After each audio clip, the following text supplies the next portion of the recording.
Next property, sum and difference of two functions. Now if the question is written in this manner, then we can separate the integration. This is the basic thing. Okay. So let's prove it now. D by dx of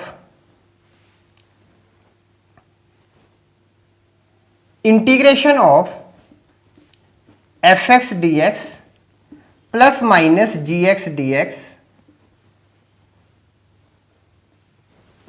is equal to, now we have differentiated this one, now we can write it d by dx, then integration of fx dx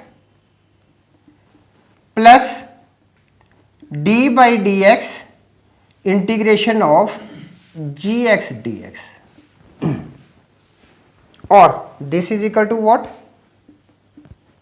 Fx plus minus gx.